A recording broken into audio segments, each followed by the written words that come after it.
V tuhle chvíli víme, že Tamara Hrušecká, dnešní libero KP Brno, takovýhle kousek chyběl od těch kýžených bodů, tohle musí strašně mrzet. Určite nás to mrzí, pretože tie body veľmi potrebujeme a myslím si, že naozaj k tomu, aby sme ich získali, chýbala naša koncentrácia, ktorá v tých koncovkách chýbala a jednoducho prehrali sme o pár bodov a chýbalo nám možno aj šťastie, neviem. Bylo to opravdu o koncentraci. Nám trošičku připadalo, že jste se dostávali chvílemi do fází, kdy spíš než se soupeřem jste se prali se sebou a s taktickými pokyny. Viděli jsme to správně, anebo to bylo o té ztrátě koncentrace, o které mluvíš ty?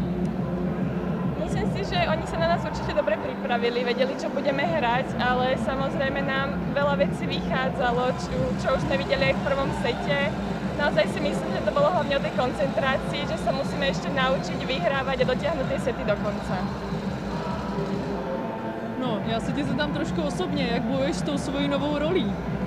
Tak snažím sa zastúpiť tú rolu libera, pretože momentálne máme dve choré libera v týme, ale baví ma to, je to podobné ako na smeči, proste mám tam aj prihrávku, aj obranu, snažím sa povzbudzovať tým, takže myslím si, že zatiaľ to celkom vychádza. Chybí ti útok? Samozrejme. No, mentálne je to ťažké. Áno, veľakrát sa aj rozbieham omylom na smeč, aj keď som libero.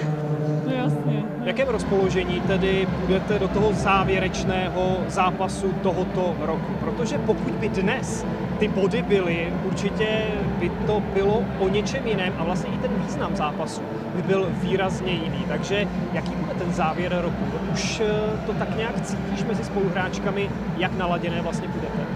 No posledné zápasy si myslím, že sme naladené veľmi dobre. Posledný zápas budeme hrať v našej domácej hale, čo je myslím veľká výhoda, takže určite sa s tým popasujeme a budeme sa snažiť vyhrať.